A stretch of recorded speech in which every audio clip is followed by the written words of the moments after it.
नमस्कार, आप देख रहे हैं कशिश न्यूज और मैं आपके साथ सुष्मिता राज। बुलेटिन की शुरुआत कर लेते हैं। आज से मुख्यमंत्री नीतीश कुमार की समृद्धि यात्रा की शुरुआत होने जा रही है।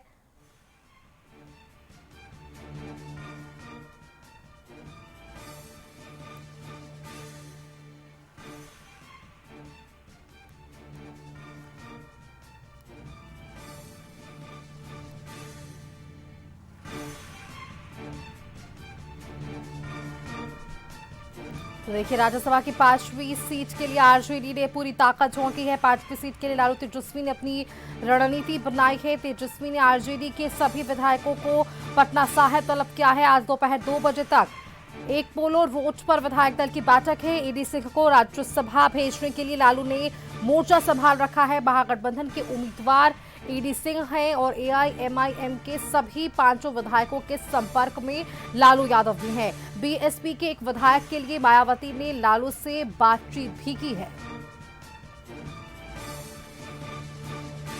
इस खबर पर अधिक जानकारी के साथ ब्यूरो हेड अमित सिंह हमारे साथ फोन लाइन पर जुड़े हुए हैं। अमित जी, देखिए, जिस तरह से इससे पहले भी आपसे बातचीत हो रही थी कि राज्यसभा की इस 5वीं सीट को लेकर जो पूरी दांवपेच नजर आ पा रही है, सियासी समीकरण बैठाने की कोशिश हो रही है, लेकिन इस बात से भी इनकार नहीं किया जा सकता है कि विधानसभा में वो रार हमने देखी थी एआईएमआईएम और आरजेडी के भीतर, लेकिन लालू यादव के जो ताल्लुकात है, जो संबंध है, वो बेहद ओवैसी के साथ सही बताए जा सकते हैं। तो क्या ये कहा जा सकता है कि उसका फायदा हमें ये समझ आ पाएगा?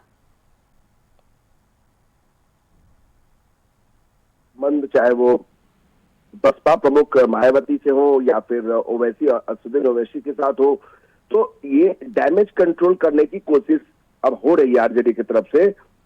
अगर तेजस्वी से कई बात बिगड़ी है 2025 के विधानसभा चुनाव में, तो अब उस डैमेज को कंट्रोल करने के लिए लालू यादव ने मोर्चा संभाला है। शायद यही कारण है कि पिछले 2 दिनों में जब से लालू पटना पहुंचे हैं, लगातार वो विधायकों से, एआईएमएम के विधायकों से बातचीत कर रहे हैं। बसपा के विधायक जो है सतीश यादव, उनके लिए उन्होंने मायावती तक को फोन किया। तो सुष्मिता, समझिए, अब ये करो और मरो, डू एंड डाई का सवाल हो गया आरजेडी के लिए। अगर एक सीट जो है वो साख दांव पे लग गई है तेजस्वी यादव और लालू यादव की, अगर एडी सिंह निर्वाचित नहीं होते हैं, अगर वो वोटिंग में नहीं जीतते हैं, तो फिर इस बार आरजेडी का सुपड़ा साफ हो जाएगा। इस बार जो राज्यसभा से कोई कैंडिडेट नहीं जा पाएगा, जबकि ये सीट जो है वो आरजेडी की दोनों सीटें हैं, जिसमें कि प्रेमचंद गुप्ता और दूसरा एडी सिंह का। तो एडी सिंह उम्मीदवार है, तो जाहिर है कि पूरी ताकत और बड़ी एक रणनीति भी है कि तेजस्वी यादव जो विधायक है, जो महागठबंधन के विधायक है, उनको एकजुट करेंगे और लालू यादव उन लोगों को एकजुट करेंगे जिन पर की सबकी निगाहें हैं। एनडीए, बीजेपी, जेडीयू चाहती है कि एआईएमआईएम के जो विधायक है वो उनसे भी उम्मीद लगा के रखे हैं।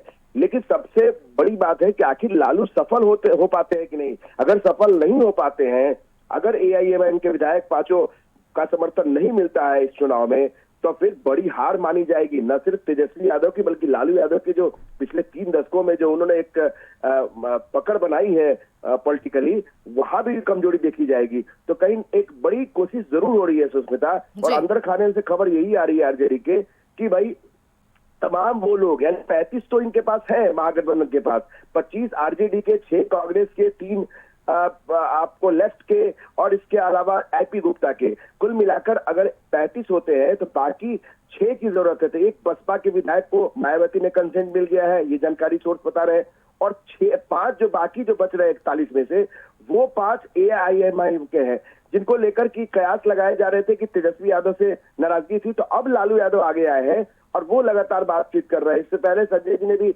हमारे सहयोगी ने एक खबर ब्रेक किया कि एआईएमआईएम के विधायकों के संपर्क में ओवैसी है। तो आप देखिए किस तरीके से एक समीकरण दिखाने की कोशिश की जा रही है सुष्मिता, ताकि किसी भी तरह से एक सीट जो है, 5वीं सीट है, उस पर अपना दबदबा जो है वो बरकरार रखे आरजेडी। और इसी कोशिश में आज 2 बजे एक विधायक दल की बैठक जो तेजस्वी यादव ने बुलाई है, तलब किया है तमाम विधायकों को, 25 को, जहां भी हो वहां से आप सीधे पटना पहुंचना है, और दोपहर बाद 1 बजे के बाद किसी भी समय पहुंचेंगे तो 2 बजे बैठक शुरू हो जाएगी। सुष्मिता, बिल्कुल अमित जी, आपने एक बहुत महत्वपूर्ण बात कही है कि ये जो चुनाव हो रहा है राज्यसभा का, हमने देखा कि विधानसभा में तो लगभग 25 विधायकों में सिमटी आरजेडी अपनी साख राजनीति की बचाने की कोशिश फिलहाल अब राज्यसभा के इस 5वीं सीट को लेकर कर रही है। बेहद मुश्किल है, बेहद कह सकते हैं चुनौतीपूर्ण है इस राज्यसभा की 5वीं सीट पर कब्जा करना और राजनीति के आगे सफर को तय करना। ना सिर्फ लालू के लिए, बिल्कुल तेजस्वी के लिए भी वही स्थिति हमें नजर आने वाली है। अमित जी, 2025 के विधानसभा चुनाव में कितनी करारी हार हुई जी। आरजेडी। अनएक्सपेक्टेड था कि तेजस्वी यादव इस तरीके से पिछड़ जाएंगे। जब 25 विधायक इनके पास आए, जो 75 थे, पिछली बार 2020 में 75 विधायक थे इनके पास, और इस बार 25 पे सिमट गए। तो अब एक जगह तो आपको आपने हार देख ली है।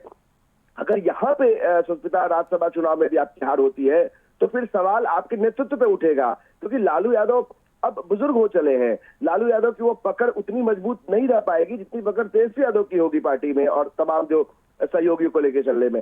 तो पिछली बार 2025 के चुनाव में भी आपने देखा होगा सुष्मिता कि कई जगहों पर तेजस्वी यादव की रणनीति फेल हुई थी, चाहे वो मुकेश सहनी का मसला हो, कांग्रेस का मसला हो, लेकिन तब भी लालू यादव ने पहल की थी। उसके बाद किसी तरीके से चुनाव लड़ा गया, हालांकि कई जगह फ्रेंडली फाइट लड़ा गया, लेकिन अब जब की राज्यसभा चुनाव है तो साख दांव पर है। लालू यादव ज्यादा तेजस्वी यादव की साख दांव पर है, इसीलिए कोई भी समझौता करने को तैयार आरजेडी बैठी है। देखिए, एआईएमआईएम अगर कोई डील भी करना चाहती है उसके लिए भी आरजेडी बातचीत कर रही है, जो अंदर खाने से खबर मिल रही है। लेकिन सबसे महत्वपूर्ण है कि आखिर लालू यादव किस तरीके से समझा रहे हैं ओवैसी और उनके तमाम विधायकों को। ये देखना महत्वपूर्ण होगा कि जब 16 मार्च को वोटिंग होगी तो किस तरीके से इनके पक्ष में वोट होती है। अगर इनके पक्ष में वोट होती है तो तेजस्वी से ज्यादा मजबूती लालू यादव के पुरानी पकड़ को मानी जाएगी। सुष्मिता, बिल्कुल, बहुत शुक्रिया अमित जी आपका हमारे साथ जुड़ने के लिए, तमाम जानकारी हमारे दर्शकों संग साझा करने के लिए।